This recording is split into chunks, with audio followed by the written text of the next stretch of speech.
Slept on Cinema is sponsored by Training Ties, the ultimate shoe tying tool. If you know someone who's struggling with shoe tying for any reason, Training Ties is the perfect solution. Should have called it Johnny Mnemonic. Keanu doesn't have an Oscar for a reason. You can have a better time title scanning Johnny pics in an alphabetical video guide than you can enduring the latest Blade Runner knockoff. My day is forever ruined for watching this absolute garbage. It's a shame that the whole design is so tacky, the realization so simple, devoid of resources and imagination, and that it is impossible to highlight anything good about the cast. Cyberpunk gets a lobotomy in this ridiculous adaptation of the short story by William Gibson.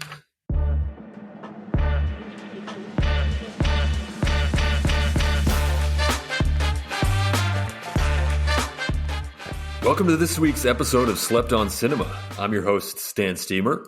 And I'm Grove Street. This week we are diving into the 1995 thriller cyberpunk classic, Johnny Mnemonic. This was your choice, right? My choice for the second half of our Keanu double feature, and it is absolutely amazing. I had been looking forward to doing this film for a while. Can't wait to get into it. As always, those of you familiar with our podcast, all movies have to be at or below 50% on Rotten Tomatoes for both the critics and audience. And we will go through things in the first half without any spoilers, take a break. You can go watch the film, come back, and talk about what we just went through together. Should we get through the rotten premise? Rotten premise. In this film based on the William Gibson story, Johnny is a data courier who has a secret stash of information implanted into his mind. However, the data will kill Johnny if he cannot retrieve it within 48 hours. Accompanied by physically enhanced bodyguard Jane, Johnny sets out to acquire the passwords he needs to save himself. Worse yet, he is hunted by gangster Shinji and businessman Takahashi, both of whom seek the data Johnny possesses. Critics, 18%. Audience, 31%. Correctly, the audience is higher than the critics in this one.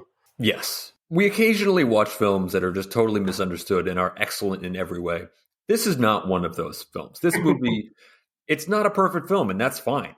But it is a film that has so many just absolutely fantastic pieces of it. And there is so much to love about this that it doesn't always have to come together perfectly, which it doesn't here, but it's still just an awesome movie to watch. And there's so many good things about it. This is another movie that's perfect for our podcast, like you said, because it's not perfect. And if you're watching it with somebody who likes to pick apart movies and thinks that they're smart because they can, this isn't the movie to watch with them. But if you want to hop on board and enjoy the ride and just let them tell you the story and not question anything, you're going to have an awesome time. You're going to have such a great time in it. And if you're one of those nitpicking people, you're going to miss out on all these just really fantastic things. Like, this movie is just, every time I watched it, I got more and more and more out of it. Absolutely. And it's always fun to watch a movie set in the future where that future is now in the past. I love that. I absolutely love that. It's and we'll get into that, I'm sure, as we go on. But it's just the sort of retro futuristic thing. It's great. Yeah, it's good to see what they got right and what they got wrong, which we might get to later on in our rundown. So a little bit of background. This came out in the U.S. May 26, 1995, Memorial Day weekend. Interestingly enough, it came out in Japan before that. So I don't know. Does this make this a foreign film? I'm not sure. Yeah, we're pretty intellectual guys. I think this is our first foreign film. Yeah, I think this might be our first foreign film. It came out in Japan a month earlier, April 15th, 1995. Didn't crush it in the box office. So this came out number 6 its opening weekend. Casper was number 1 its first weekend that weekend. Braveheart, also its opening weekend, came in at number 3. Kind of surprised Casper beat out Braveheart there, but it's the 90s for you. Kids love Casper. Took in $7.4 million its opening weekend, $19 million total on a $26 million budget. So unlike a lot of the movies we see, this one didn't rake in the cash, but I think it was probably just a little misunderstood. Based on a short story by William Gibson. This is interesting. The director was Robert Longo, who has a really interesting past. He was kind of like a Renaissance man. He became famous in the 80s for these kind of abstract urban drawings that was like his claim to fame. And then he sort of just dabbled in a whole bunch of different things. In the 70s, he was in a experimental punk band. He played the guitar. He also directed a number of music videos and TV episodes. And this was his only feature film, one and done for him on this. Wow. And I think some of the process of going through making a movie took its toll on him. And famously, he wasn't all that pleased with the end result. I think it was pretty far off from what he had envisioned when he first started. When they first went out to start this, the idea was just to have a sort of small art house film on a $1 million, $2 million budget. And he couldn't get any financing at that level. And then, he got some advice that says, well, why don't you just try to spin this as like an actual bigger movie? Ask for $30 million. And that worked, which is crazy. But that worked. Sony Pictures signed on. They started getting some real movie stars. I think Val Kilmer was originally cast as the lead. Ended up with Keanu. Hit Keanu at just the right time. Speed came out while they were already working on this movie. So they really thought they were going to have a really big blockbuster here. But I think this was one of these films, and you can get the feel for it a little bit, that the studio, they started thinking probably a little bit too much about profits and what other, how will this play in Asia? How will this play in the Middle East? What can we add to this film to revise it from the director's original vision, to try to just milk a little bit more cash out of it? And I'm sure that bothered Robert Longo. You can tell, like, Dolph Lundgren, who's one of the named actors on the movie poster, was added by the studio as a way to sell the movie to the Middle East. And they had basically had to create a character for him in this film. It was not an original character from the story. Not to give too much away, but it does at times feel a little bit forced in the film. So definitely a lot of tension between the artists and the production company behind it. So interesting with that background. You can see some of that creeping into the film itself. Yeah, you could definitely notice. I think if there was a Family Feud on which character was forced in by the studio, you could pretty much get to the Dolph Lundgren one. Right away. Yeah. But I'm glad he was in it, and I think it did help its worldwide numbers, because that's where it made some of their money back. Yep. Awesome info as always. Want to get to the bolos? Let's do it. There's a lot of just great things to look for. This is one of these movies that every time you watch it, you will pick up on more and more just really intricate details. I feel like our cyberpunk and steampunk movies we've done always has a lot of bolos. Like, yeah, for sure. League of Extraordinary Gentlemen, I think, was our steampunk, and now we're in cyberpunk world. So lots of stuff going on here. I'll start with one of my favorites, opening movie scrolling text.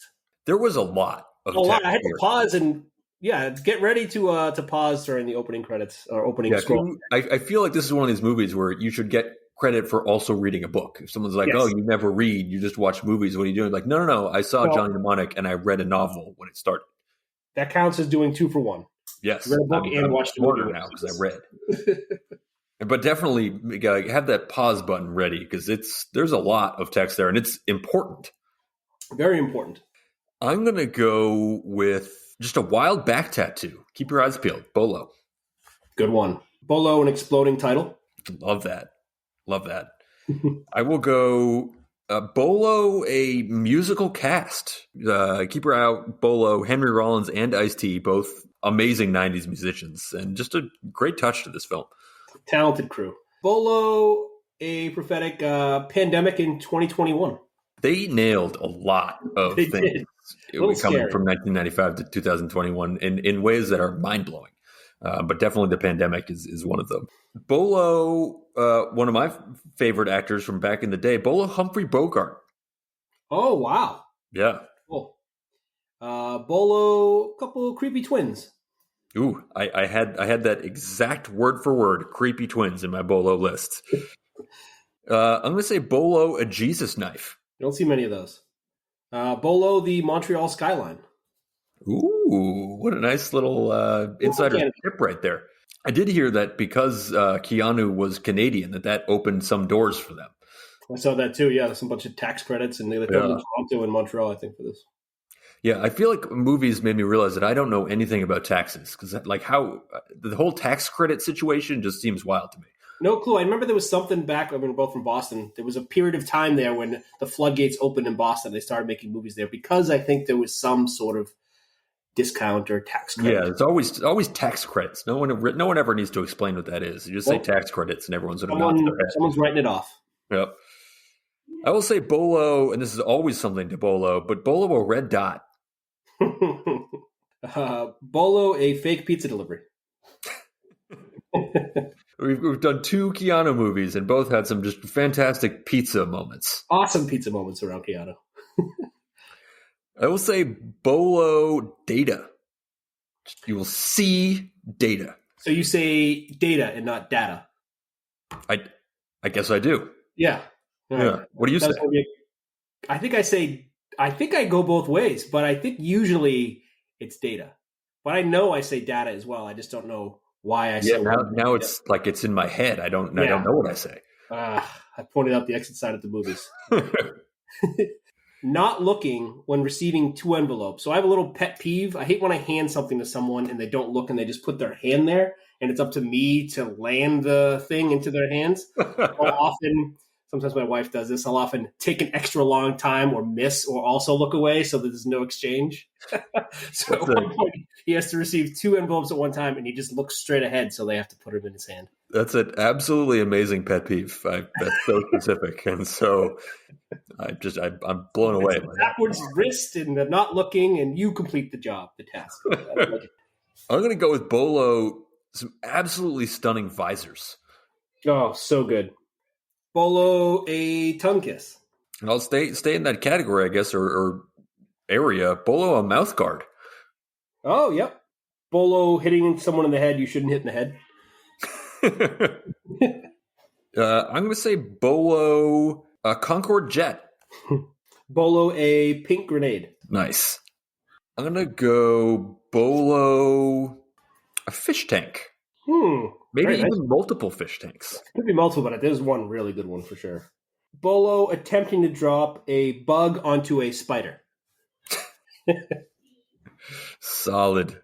All right, I'm going to go with my last one, and this is just Bolo, what's supposed to be Newark.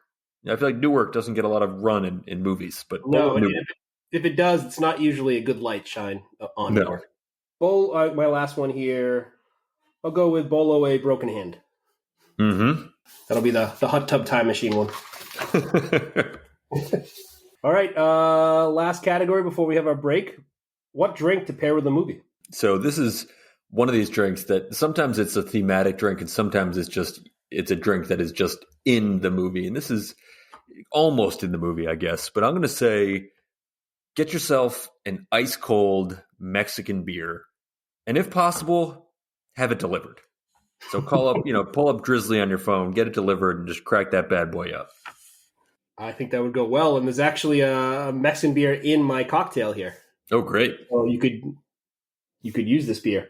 I was trying to figure out what to have for this, and then I realized that Keanu was in a video game called Cyberpunk 2077. He was Johnny Silverhand. Mm-hmm. And in that movie, which was obviously from the title, a big cyberpunk movie, his character, I don't know the name of the cocktail, but we'll call it the Johnny Silverhand. It is a tequila old fashioned with a splash of Pacifico, the Mexican beer, and a chili rim on the glass. Ooh. Yeah, sounds very fiery.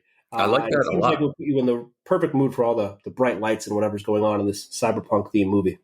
Order yourself from Drizzly, pick up a 6-pack of Pacifico, ice cold. Make sure you have the rest of the ingredients for the Johnny Silverhand. Mix yourself one of those. Have that in the beginning, and then maybe in the second half of the film, you're not going to make yourself another cocktail. You're engrossed in the movie. Just crack open another Pacifico. Perfect. You're in the perfect state of mind. All right, I don't want to delay this any longer because this is a lot of fun. Enjoy watching the movie, and we'll see you on the other side. Enjoy. Good morning. This is your wake-up call. The year is 2021. It is no longer safe to transmit information. Phones, computers, and satellites are all vulnerable. But there is a solution. Your storage capacity? I can carry nearly 80 gigs of data in my head. Input the data into the brain of a human courier, like Johnny Mnemonic. Hit me. Now, in a future... We locked on him. Where those who control the information control the world. I've been charged with recovering the head of the Mnemonic courier. Everyone wants what is stored in Johnny's head. Double cheese anchovies? Ali! You were waiting for me, Ralphie. Time is running out. I'm a dead man if I don't get this out of my head. If I can get it out. How? A cranial drill and a pair of forceps. For the future's most wanted fugitive. Keanu Reeves. You can't shoot me. Not in the head. Johnny Mnemonic. Slept On Cinema is brought to you by Training Ties, the ultimate shoe tying tool.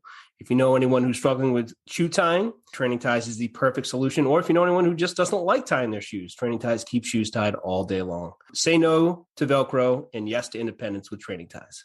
Welcome back. Tons of fun, as always. I'm so glad you picked this movie and that we did the, what are we calling this? A mini-series of Keanu Reeves? Yeah, double feature. Double feature, way better. Yeah. Double feature Keanu Reeves. Yeah, this movie was fantastic. It literally was one of these movies that got better every single time I watched it. I just kept picking up new little details. I think I'm super excited for this draft. I have so many things that I could choose from. I think this is it's not a movie that has one of those absolutely first overall obvious clear picks, but there are so many things you could choose from because there were so many great details and just so many things they absolutely nailed about 2021. And it was also a movie that I feel like it gets kind of, I don't know, it's not highly regarded for whatever reason, but it's one of these movies that I think it's a great movie to watch and then discuss with people because it raises a whole lot of really interesting questions if you actually start to think about some of the themes and the issues that it brings up that for whatever reason, okay, it's not a perfect movie, but it's still, I'd say, more of a thinking man's movie than most things out there. Absolutely, and I think that's what I saw in a lot of the reviews. They a lot of people, even the negative reviews, they love the concept, the idea, the issues they brought to light. They just didn't like, probably because of the studio getting involved with the edits and everything else. They didn't like the execution, but the ideas behind it are phenomenal. And yeah, great talking points if you want to watch this with somebody else, and then just have a great talk afterwards about what you saw. Get to the draft. Yeah, let's do it. So, as I said, I didn't think there was like a clear one of one, but I'm going to take with my first pick just the lingo in the movie. I thought it had some of the greatest lingo, like synaptic seepage. Oh, I have synaptic seepage as well. It was almost a bolo, but I never. It's just like so you know exactly what they're talking about when they say that neuronet persona. It's almost like they were going off of like the idea of being septic. Like instead, it's just like your brain is septic from the seepage. Oh, it's amazing. Wet wired implant was another one I loved. We got obviously the shout out to the mainframe. That's come up in a number of our films. Shout out back all the way back to the net. I love the word or the name Low-Tex for Ice-T's crew. Just all of that. I thought all of the sort of little pieces of language they used to describe things in the movie were just like so on point that it was just perfect. Yeah, I couldn't agree more. The lingo was awesome. I think there was a sheath in the opening credits too. That was nice to see. Yep. Yeah, in the opening credit it was mnemonic couriers, elite agents who smuggle data in wet wired brain implants. Like that alone is I'm going to watch the movie anyway. Yeah, I'm 100%. Mm-hmm. That's a great first pick. I was hoping you weren't going to take this. To me, there was an obvious first pick. Oh, wow. I can't wait to hear this. Yep. It was the monologue from... Ooh, I had that. I was hoping to get that with my second pick. Oh, my gosh. It was awesome. In the middle of it, I was like, wait, this is it. This is kind of like Knock Knock, where he had his big moment. He had his long speech about wanting room service, and he's tired of last month's newspapers blowing back and forth. I want the club sandwich. I want the Mexican beer, the $10,000 a night hooker, laundered shirts, all of it. He was just tired. And I think the laundered shirt detail, like I want my shirts laundered like they do at the Palace Hotel in Tokyo. It's so like good. I don't know. Every laundered shirt is a laundered shirt. The detail that must have been involved in the way they laundered that particular shirt must have been so fantastic. And it's Right. like that level of detail that you can tell he's really used to a certain lifestyle that is just, they conveyed that with those details that he used in that monologue so perfectly. Yeah, I mean, he probably gets his shirts laundered all the time, and to have that sort of specific of a memory of such a great laundering, that means a lot. You know, he knows his hotels and how they do their laundry. And Yep. I mean, it made me want to get my shirts laundered at the Palace Hotel in Tokyo, and I don't really care about my shirts being laundered at all, but now I do. Yeah, it's typically hoodies and sweatpants, but also the launder fee is excessive in a lot of places too. It's like $20 shirts and stuff. It just doesn't make any sense. And in Tokyo, that's probably costing you $50 a shirt. Absolutely. Yeah, that was an absolutely amazing pick. I watched that monologue right before we got on to do this podcast because I was like, I just need to see that one more time. He's up on this pile of garbage. Not just his words, but his mannerisms and the way he's standing and speaking, and the whole thing was just absolutely amazing. Yeah, I read that as good as that was, that's part of what turned people off to this character, because people are used to wanting to root for Keanu Reeves. Even now, to this day, we all root for John Wick, and pretty much every movie he's in, and he's like the good guy, and we root for him.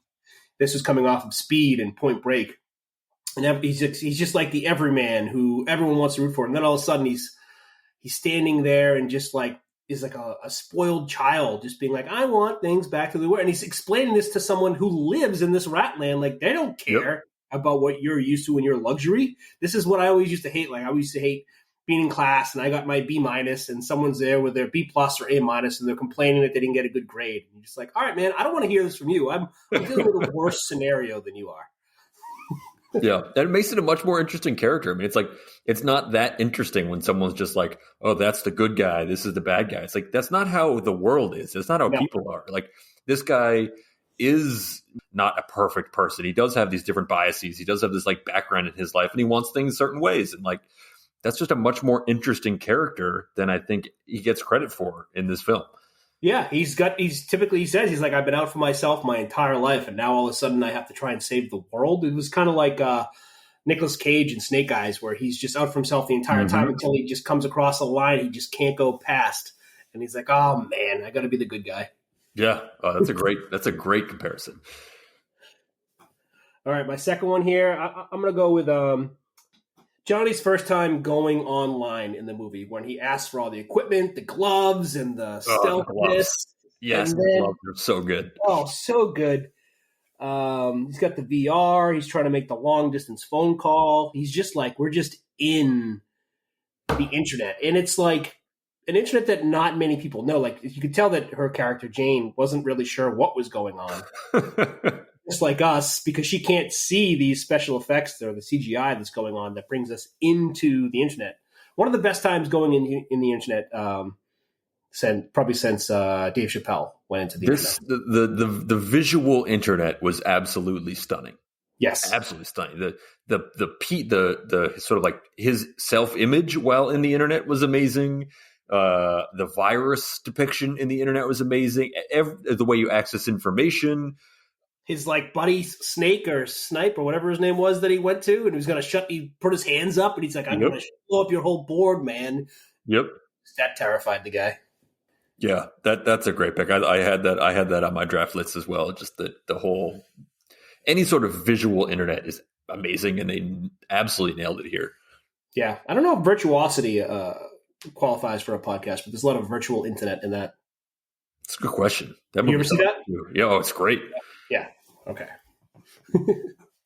I am going to go with, for my second pick, and this one seems, I guess I'll take a step back from the thinking man's part of this film. The laser whips. Oh, they were just so badass. So good. They were, I was thinking back to other movies we've done that have had cool weapons. You know, obviously Eraser, Time Cop. But I think the laser whips are probably the best weapon we've seen in any film we've done so far. They're so cool. It's one of the best hand-to-hand weapons, for sure. Would you take the eraser gun? I mean, eraser gun's more powerful, obviously, but like this is just... I'm always going David. Yeah, I'm going David over Goliath anytime. If I can get you from a distance, I'm not worried about hand to hand. So yeah, Eraser, I can just see how I might even not kill you in Eraser. I'll just look at your heart from a distance and be like, oh, he's got a couple weeks left. I'll leave him alone. But these laser whips were so cool, and it was also, it seems so unnecessary that they were like on your thumb, but that also made it even cooler. Yeah, and they gave us what we wanted. We saw limbs and heads getting cut off by that whip, which is exactly. They knew what they had. They showed it to you early. They showed it in action early with the guy's hand getting sliced off, and then they kept bringing it back over and over and over again. And the only thing that could defeat it was that damn like metal cage gate. Yep, that you can get through. Yeah, I love those things. Every time they were on the screen, it was just I was glued to it. Definitely a top weapon of our podcast for sure. Yep. My third pick. So many things to choose from, but I'm just going to go with the concept of technology-induced disease. Yep. I think that idea is just amazing. And it's like, it obviously could be, it doesn't have to be just like the sort of tinfoil hat, my cell phone's messing with my brain or whatever. But I think it's also could just be this sort of more concrete representation of this idea that technology is ruining the way people interact and communicate, but to put that in a more concrete way that you can put on film. The whole concept, I think, was just like really fascinating and really interesting.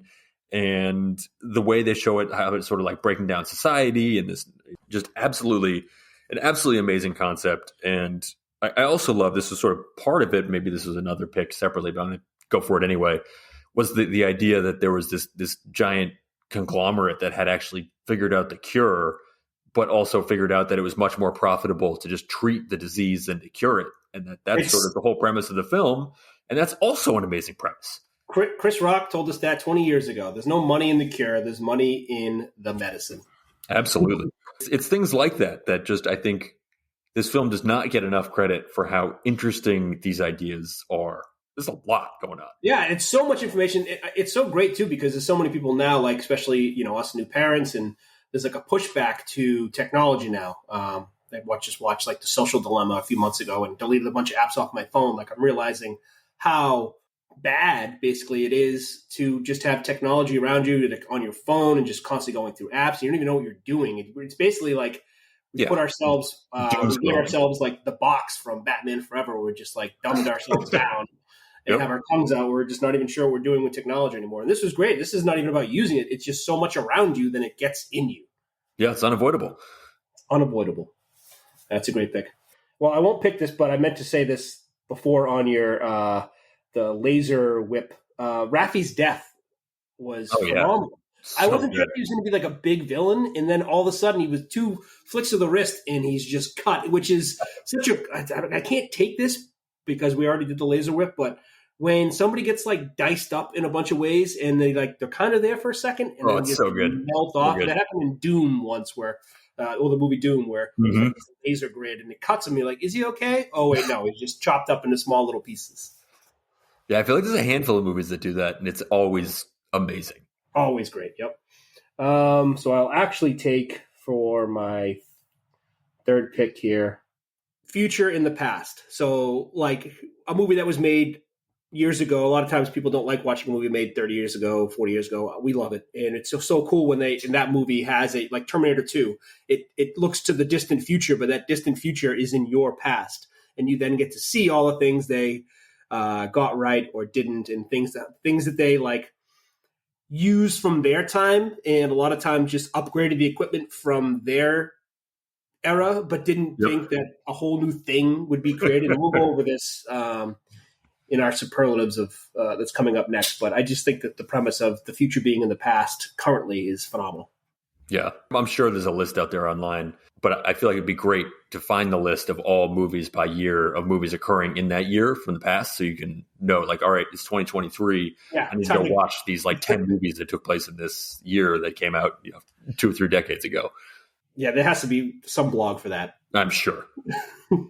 Now I have to look. If there isn't, maybe one of our listeners can put that together for us. And my last one, Keanu, my this is the sleeper round, Yep. right? So big sleeper here is Keanu Reeves' characters being named John or Johnny. So he has played 9 characters in 8 different movies in a video game named Johnny or John. Here are some of them. We have Johnny Utah in Point Break. Maybe I'll do all of them. Jonathan Harker in Bram Stoker's. Don John in Much Ado About Nothing. Johnny Mnemonic, obviously. John Constantine in Constantine. John Wall in Generation John Rain in Rain. John Wick, obviously. And Johnny Silverhand in the video game. So just a big fan of him being called John. I know Schwarzenegger's a big John guy too, but Keanu might have the title. It's funny because it's like he has such a non-John real name. Like Keanu, Right. I've never met a Keanu myself. So it's like a very... Maybe that's how he gets into character. He's always had such a unique name. He needs to go in with the most vanilla name possible to nail his name. Because it's like, do you think he has like a John face? I guess No. but I don't like think so. maybe he does because he's John so many times. He has such a movie star face. I think know. it's almost He has a Keanu face. yeah. He has Keanu face. Doesn't have John face. No, he doesn't. I was trying to convince myself of it. he doesn't. That's great. That's great. I did not know that. And I wonder how many more movies he's going to end up his career being named John in. I mean, you got to figure we got a handful more John Wicks to go. I hope so. I hope they keep turning those out. A ridiculous thing where we're on like John Wick 10 in a decade. They're amazing. Give me as many as he can possibly handle. Well, it's probably because it's on our revenge theme that you and I both clearly love. All right, my sleeper pick. This is maybe a pretty deep sleeper, but I love whenever somebody's hiding in a movie and they throw a distraction rock to make it seem like there's somewhere else. I don't know why everyone doesn't do that every single time you're hiding. It's the most obvious move. It's like, how could it not work every single time? And it worked here. And I just love that because every single time I see someone hiding, I'm like, throw a rock, you idiot. And they did it. You saw me. I was just shaking my paper because that was my other draft pick. So I'm glad you took it because the only time it doesn't work is when it's to show that the villain is badass. Like if someone tries to create the diversion by making noise somewhere else and the guy's like, the girl is like, oh, wait, I know that's a diversion. I'm not going to fall for that. Mm-hmm. Then you're like, whoa, we have some other bad guy. But for a henchman, just throw a rock. Baldy's going to go over that way. Yeah, I love that move. I was just like, yes, do it. It did get someone else killed, but it saved his life. Yeah, that was not his fault. No, not at all. So I do have just some other honorable mentions that I need to burn through here because there were just so many great things. I'll go through them quickly. I love nosebleeds as like a sign of something that's like horribly wrong. Like that's just like such a great little shortcut to being like, well, something's wrong. You're bleeding, like your brain's bleeding out of your nose. A nosebleed could easily be like, oh, wow, they have 2 weeks left to live because of their brain cancer or something else going on. Yeah. Right. Or like, I don't know, maybe it's just dry. It could just be dry. Well, when it's dry, I get occasionally a good amount of nosebleeds that I'm just like, well, I'm dying because every movie this happens. Yep. Basically, every time it's dry, it's like, well, I've seen enough movies where this means something really serious. So it's nice knowing you. I have synaptic seepage and my nose is bleeding. Yeah, exactly. I thought there was some of the most amazing foreshadowing I'd ever seen in any movie ever. I don't know if you know what I'm about to bring up, but in the very beginning of the movie, when he's walking into the hotel, when he's meeting up with that crew that are hiring him to transport the data, and he walks in and he sees a fish tank and he looks through the fish tank and then sees a child on the other side. We just came up with the fish tank and the creepy twins in the bolo, but you then later see that it's a dolphin that brings him his childhood back. It's like, there's not any more clear foreshadowing in any movie I've ever seen. And it's, it obviously didn't see that the first time I watched it, but the second time I was like, oh my God, like they just gave away the end of the movie right there. Yeah, no, it's definitely something you'd just be like, that's kind of weird a little bit. And that's how I was too the first time watching it. And you're like, yeah, they were right on the nose. They told us exactly what was going to happen. Yeah, they showed it to us, rubbed it right in our faces. We saw those in his memory later on. Right. I also just loved the dolphin. I mean, the dolphin was just awesome. I can't believe we didn't pick the dolphin. I can't. An actual pick. The dolphin could have easily been picked. I mean, that was such an amazing element of this. It was just like, oh shoot, I forgot to say my my rotten review for when we got back. So this is a review I couldn't read at the beginning. Couldn't a psychic dolphin have told them not to bother making this? The psychic dolphin is just one of those things where once you see it, you know, like, yes, this movie gets what's going on here. Absolutely. So I just absolutely love that. Quick other few things I'll just buzz through. They had a scene in an obsolete mall. They nailed that. In the future, they have like malls being totally burnt out and whatever. I thought their hideout in the middle of a bridge that was taken down on both sides was just so cool. And then I also love when like the laughing bad guy just gets killed, like the henchman.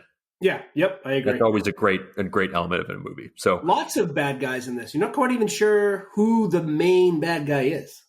No, they seem to pop up constantly. Constantly. There's so much stuff that Johnny Mnemonic has to fight through besides his like brain possibly just disintegrating whatever in 24 hours. He has to deal with Dolph Lundgren and Shinji and Takahashi and other people just trying to kill him. There's just a lot going on. And another one we could have drafted too was the fake out at the end with the toasted dog character at the end. A little tongue in cheek like that. It's just take out the trash. Oh, it was amazing. It was amazing. It was just perfectly done. You're like it can't be. And you're like, oh nope. They're just like, yeah, because even at that moment you're like, all right.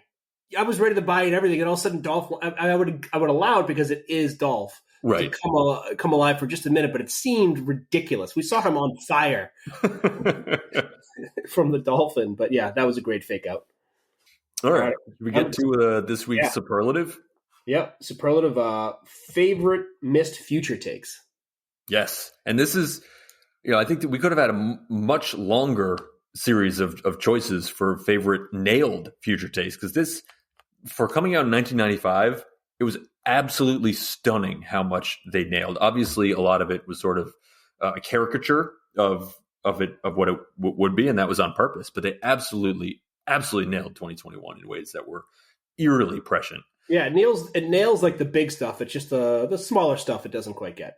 All right, I'll go first, but if we have some extras, I think we should read off some honorable mentions. But I think I'm going to go with just HD. They just stack TVs on top of TVs to make the picture more impressive. But even when he's clicking through and watching TV or going to another video call, it's just non-HD everywhere. Mm-hmm. You'd think maybe in the future they would improve. I guess in 1995 they just it's kind of funny because thinking back to 1995, I never really thought of HD. I was just like, this is TV. This is TV. What I'm watching. This is definition. There's nothing higher than this. It is what it is. And I think I only got I remember HD first came along and they said it would be great for sports, and I was like, whatever. And then you watch that first game in HD, and you're like, yep. Whoa, this is completely different. It was completely different. You were like, wow, it ruined TV for a long time, because for a long time, I didn't have an HD TV. But once I'd seen that, it ruined TV watching for me for a very long time until I could finally. Absolutely. Even now, going back to watch an old movie, and you're like, oh, it doesn't have HD. Should we even do this? Does your wife care about HD at all? Oh yeah, you got to have HD. All right, mine does not, and in fact, she tries to needle me a little bit because it'll have, on Amazon, it'll be like $3.99 for HD or $1.99 for standard def. She's like, let's save $2 and just get. Oh god, you can't tell the difference. No, you the extra money. You gotta. That's like some of the best money you can spend. Of course, right. Mine is right up that same alley. And this is probably more of a reference than an actual thing you see, but it's the concept that VCRs would still be relevant in any way at all. And Ice-T says, get your VCRs ready. I don't know where, I don't even think they were manufactured. I think the last VCR manufacturer went out of business several years ago. If someone gave me a VHS, I don't know how difficult, I'd have to go on eBay to buy a VHS. You can't go to Best Buy and get a VCR. I would just have to fly home to my mom's house, and she still has the VCR on top of the cable box. That's true. I'm sure my parents have a VCR. But Yes, I thought that was a hilarious one. And I couldn't totally tell because it was Ice-T and he's one of the low techs. Like maybe he was like, they still have VCRs, like people still have record players. But I think they just missed it went right along with the HD piece of it. They probably didn't assume the digital streaming back then. Right. They did kind of get like streaming and this idea of data being like accessible everywhere, and that was why you had to have these wet wired implants and couriers that physically transported the data. So I think they did kind of get that aspect of it. They did. Some other ones I think that were missed are I got wires. Wires are a big deal back then. Mm-hmm. Just cut the power by just chopping through wires and we don't really mess with wires anymore. I thought also gloves, like the using gloves in the internet. That's still I still do think that will happen, but we're just not there yet. I think like even voice activation is more tiresome. It's more energy than just like moving your thumb around a little bit. Oh yeah, especially I feel like especially when you're like, I don't know, by yourself, you're just like, what? I'm just gonna like talk out loud right now. Even like I know if I talk to my remote that I'll get there sooner. I'll just click around. I'll get there. The memory storage space amounts were pretty good. Using I went from 80 to 160, and then then there was a file that was 320 gigabytes. It's like I have that on like my iPhone. You got to be in like terabyte zone for Johnny Mnemonic. And they really hit you over the head with the data capacity pieces in the beginning. Yes. There's no mistaking how much room he has and how large the file is that he's taking on. Absolutely not. Last one is they missed the part where phones would become computers. So getting online only with a computer. Mm-hmm. Yep, right. You still had to go to some place to do this. Right. I also thought like the degree of sort of biohacking that was going on. We're still not totally there yet, except maybe I don't know, not in the circles that we run in. No, not in the ones we're in. No. A lot of biohacking. That's true. When do I start to get things like replacing parts of me with cooler metal parts? Oh, I know. I can't wait. It's like, oh, your knee hurts? Let me just give you a better knee. You're like, oh, I could use a couple of vertebrae on my spine to be just right now. One change to be a blockbuster.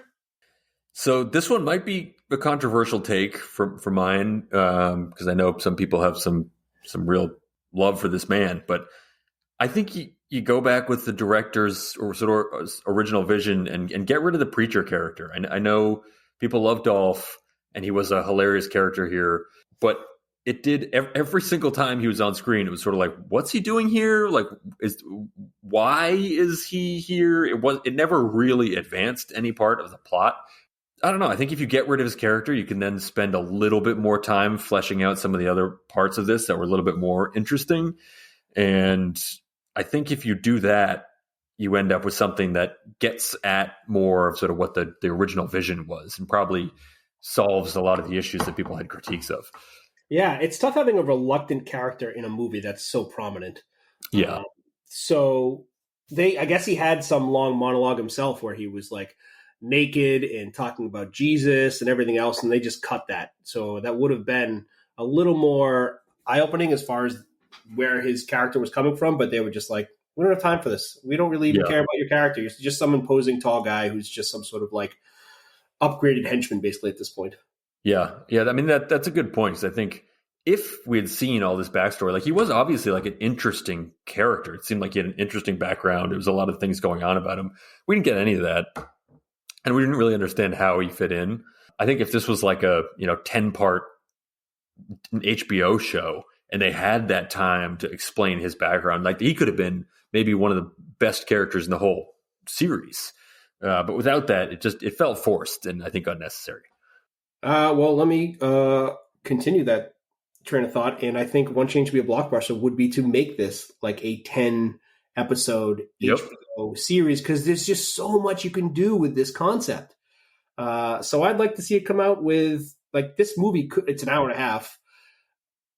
It could easily be a 10-hour show with all the possibilities of the wars between too much technology, the low techs, Mm-hmm. A courier with an insane amount of memory to bring information that could save the world across the whatever. Like it just would do so well. I feel like it'd be like you could make it like an expansive universe, like Westworld or something.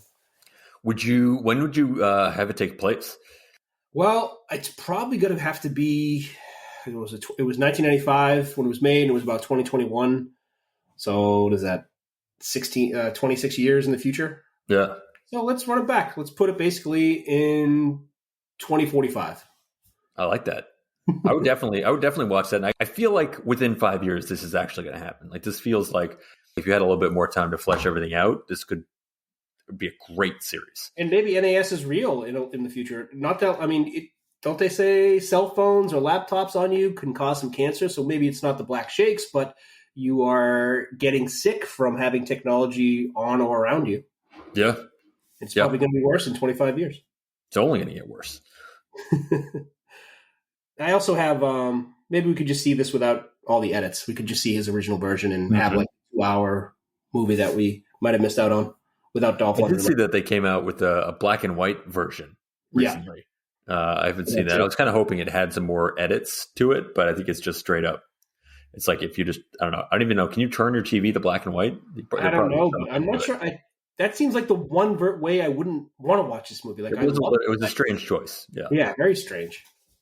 I guess that's the point. It makes you focus on the story more, but like it just this didn't come through perfectly all the way. So yeah, a lot of fun is the visuals. Right. Spin-off ideas. You got any? So the one avenue that I think they didn't explore really at all, and I think in a Netflix series they could, but you could also do this in its own movie or whatever. I want to dig more into the like bodyguard scene. And we get a little taste of it. I think there's a lot there that I'd like to find out a lot more about. I think that the characters in that club scene seemed really interesting, and it seemed like they had a lot. It's almost like they thought up a backstory for all of them as part of the movie, and it was sort of like there, but we just didn't see any of it. I think that is the perfect spinoff idea. I'm not even going to say mine. I like that. I wanted to go back to that club the entire movie. And it's such a weird, like, cross-dressing scene for bodyguards. It doesn't make any sense. They never quite explain it. No, there's no explanation at all. But it's upgraded, like, but she has shakes for some reason. Mm-hmm. I guess it's from the NAS, but I don't know. Like, I could use the curtain getting peeled back there a little bit. Yep, like I got the sense that she was like too upgraded, and she had like that had maybe made her more susceptible to this NAS. That's what everyone was saying, but I think it was they didn't know that she had NAS, and that's when Rollins was like, "I didn't do any of this to her. She has this already, and my modifications aren't the reason she's sick." Yep. I think that's it. And then possibly just seeing like all the low tech people, like they had the big strike against the tower and the corporations, but maybe now the low tech people come out of their low tech neighborhoods and go into the corporations and actually take the fight to them and have Johnny somehow transport all this information around as a courier again to help the low techs. But I really like the bodyguard idea. Any notes or anything we didn't get to? I got a line. Next time, knock Baldy. He was really big on calling that dude Baldy. I think he did it like 3 different times. Yeah, I think I got everything. I covered a lot of ground in my honorable mentions. You did. You crushed that. What about? I didn't look it up, but I feel like Keanu Reeves is often in a suit. I think it's just because he looks great in a suit. Right? He does look great in a suit. He just nails suits. No matter what time, you put him in this weird apocalyptic world, and he's got a suit on, John Wick suit, like he's just always rocking it. I guess him in a suit is like Brad Pitt eating. You got to just somehow squeeze it into the movie. Yep. Yeah. I think that's a great point to say. Whenever he's in it, it's always like a kind of cool suit too. It's always like a just barely hip. That's like not trying too hard, but still. He's never that fat either. A couple more here. I liked Time to Die. And then it was just blew up. That was good. I don't know if you're like this or many other people. I think a lot of people are, but I think I would be a great courier because I don't remember much of my childhood. So if they took the big hunk out there, you got space. I would have at least an option for another side hustle. I got plenty of space there. I'm not losing anything. If I want to just transfer a couple gigs, I'm good to go. So I would miss it. I'm like I got a lot of. I'm like kind of one of those like steel trap kind of things. Like I got all sorts of weird memories from when I was like 3 years old of like opening a bag of popcorn or something. Like just all sorts of random things. Yeah, I can't even remember if I had popcorn as a kid. I got nothing. You'd be a bad courier. I also like the last one, Jesus Time. That was apparently Dolph's thing. I don't know if he was Jesus or he was sending people to Jesus. Yeah, I don't know. There was, I think, as we talked about, there was a lot of mystery surrounding his character and his motivations. All right, that was a really, really fun double feature. And what do we got on deck for the next episode? So next episode, we are doing Entrapment, which I haven't seen in a long time. I think everyone remembers it for the one very memorable laser contortionist scene. Yeah, laser butt. Which is great. And I can't wait to watch it again. Me neither. And it's our second Sean Connery movie. It is, which is surprising because it's sort of neither one. I think if you were going to name Sean Connery movies, I don't think either of these would be high up on your list, but they're both awesome movies. Both awesome. I can't wait to watch this, and I know my wife will be excited because she still somehow has a crush on Sean Connery. It's understandable. It's hard not she clearly has not seen that interview with Barbara Walters that he did from back in the day. Oh, no, I don't think she even cares. All right, that was awesome. Cool. Well, we'll see you guys next week. All right, later.